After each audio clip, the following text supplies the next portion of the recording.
She dramatically hauled herself to her feet, but became so irritated by the process, and presumably the pain, that she shouted at Minnie to get out of the way before aiming a kick at the poor little dog. Missing her, she looked around for a willing hand to escort her into the dining room. The table, although lacking Christmas crackers, looked inviting, with a special Christmas tablecloth. The room was even warmer than the lounge we had just left, and there were French doors overlooking the snowy garden. In the corner of the room was a hostess trolley, groaning with lidded serving dishes. "Everyone else has a chair. Where's mine?" demanded Peg, as Charlie apologised and rushed into the other room to get the chair that she had discarded earlier. She had obviously forgotten the other day when Charlie asked her whether she liked prawns.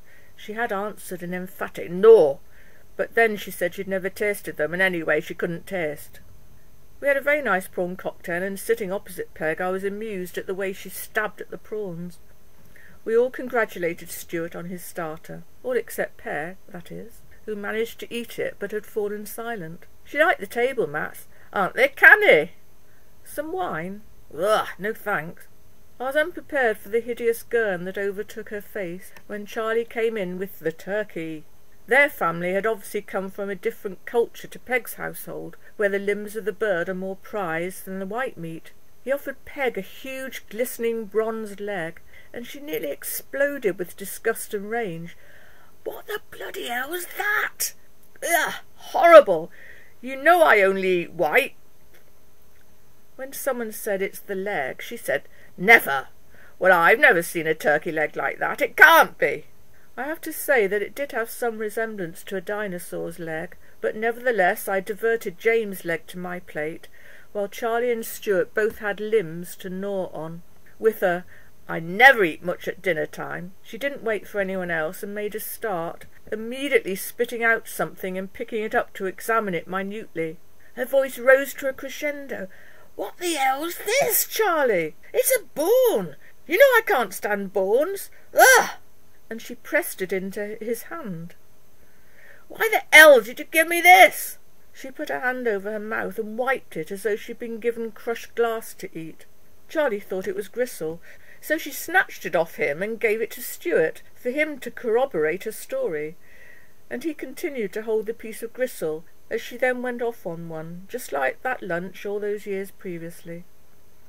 James and I were enormously embarrassed, but Stuart remained quite unfazed, smiling indulgently while she criticised everything on her plate and everything off her plate.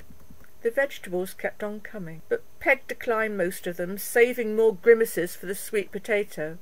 "I can't smell and I can't taste, so what's the point? The Yorkshire puddings were soggy, there wasn't enough gravy, and anyway it was cold. The organic sausage meat was given short shrift, and the sage and onion stuffing avoided completely." Eventually all was quiet, except for the rogue whine of Charlie's hearing aid.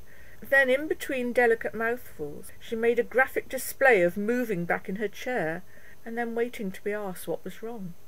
"It's the blinking sun! It's hurting me eyes, and I can't see anything!" The curtains were drawn, the light put on. Shame. It was a lovely day. But suddenly, for some unknown reason, she began to come to life, and even initiated some conversations, accepting some white wine, which she soon polished off.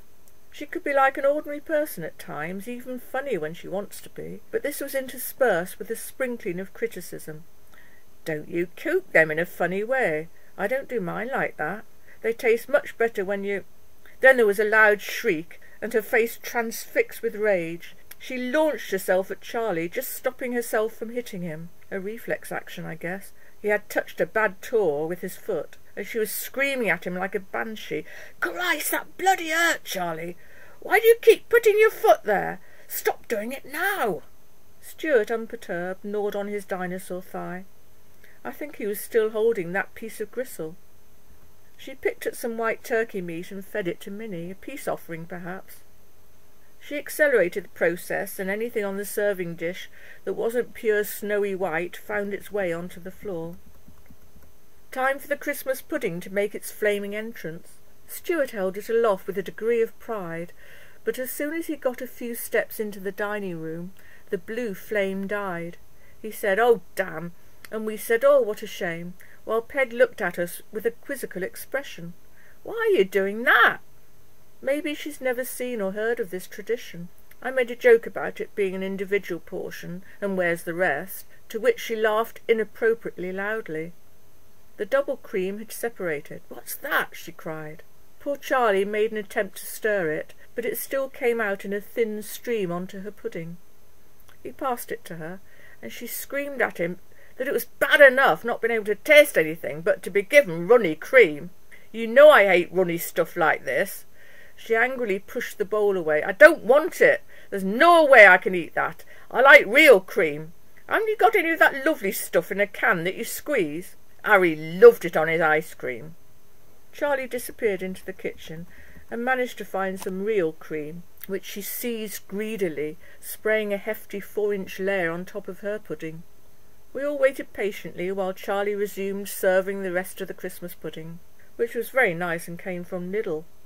Before we had chance to finish ours, Peg started up again. Her pudding had all sorts of big lumps in it. I think they were nuts. "Sorry, Charlie, I just can't eat any more." To compound matters, Charlie's foot repeated its gravitation towards Peg's bad toe, and she lashed out even more angrily than before. We all fell silent, and Charlie apologised. After lunch we had a nice cup of tea at the table, but unfortunately Peg's was too strong, so she had to have another one. Peg needed all her strength to get to her feet and make her way back to the lounge. Bent double and grimacing, she took tiny little steps that any geisha with bound feet would be proud of. It was lucky that the fire wasn't lit, because as soon as she sat down she was saying, "Eee, I'm mafted." We were offered no further alcohol, but had another cup of tea, coffee, and a Thornton's chocolate from a lovely box. "Eee, what a lovely box, Charlie. Don't throw it away. Can you give it to me when you've finished? Oh, isn't that beautiful?" Time for the first of Peg's soaps, starting with Emmerdale. But her excitement lasted all of 4 minutes before she fell into a coma. She woke with a start just as the programme finished. "Oh, damn, I missed it, and I was looking forward to seeing whether they got married." Once she began fixating on the television screen, she just couldn't help herself. "By heck, your picture isn't very good. Mine's much better than that. Eee, what a difference to mine." Stuart muttered something about changing it soon, to which she replied, "You must have had it a very long time." James made an attempt to remonstrate with her, and she just said, "I was just saying." Next up, Coronation Street.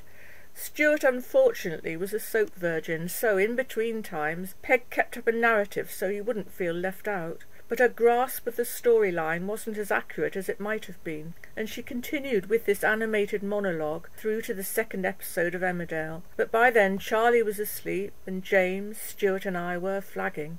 "But I don't sleep so good," she said, "and this is what I get every night. Me right side's killing me." Rubbing her thigh vigorously, she rose to her feet, as if to amplify the point that the pain was so bad that she now had to stand. She heaved herself round to the back of the chair and leant heavily on it, rather like she does a supermarket trolley, while we all looked on in mild astonishment. Charlie came to our rescue by announcing that tea was ready. This took Peg by surprise, and having just returned to her seat, she jumped up as though she'd been shot. "Sorry, it's me nerves." We filed into the dining room. Peg looked disparagingly at the table, where 3 lumps of cheese sat on a cheese board, next to a box of assorted savoury biscuits, and a plate of cakes. 2 cream cakes, 2 cakes with pink icing, and 2 with yellow icing. Charlie took a cream cake. "You said we were having a great big tea, Charlie." He attempted to deny this, and she said, "Not that I can eat much, but you gave the impression it would be," waving her arms expansively, "full of lovely things, so where are they?" We all began to laugh, Stuart especially, when James said, "First you criticised their television, Mum. Now you're moaning that you're not being given enough to eat." Minnie, her meal now 2 hours overdue, became active under the table, and the poor little love must have brushed Peg's feet, maybe awaiting more scraps. Peg screamed in agony. "That blinking dog is always under my feet. Shoo, go away!" Obviously feeling a bit bad about snaffling the remaining cream cake, she cut it in half to share it with Stuart. "This isn't much of a spread, I'm sorry to say, Charlie, it really isn't," she muttered as she bit on a dry cracker. It was 8:40 p.m. and time to go. We were assembled in the hall, coats on, and Peg inquired whether Charlie was coming back to her house. At 86 years of age, you'd think he'd take the opportunity of having a damn good rest after his exertions, and taking the opportunity of having the remainder of the night off from being her constant companion. He spends every evening sitting with her, and then making his way home late at night. Outside it was freezing hard, and he would have had to have defrosted his car in order to drive the mile or so to her house. His enthusiasm was not faked. He was really keen to go and spend the remainder of the evening with her, where no doubt she'd follow the same well-worn path of falling asleep with her head on the dining table, berating him, this time for his various culinary mistakes that day, or he would just sit and watch while she played solitaire. What a man!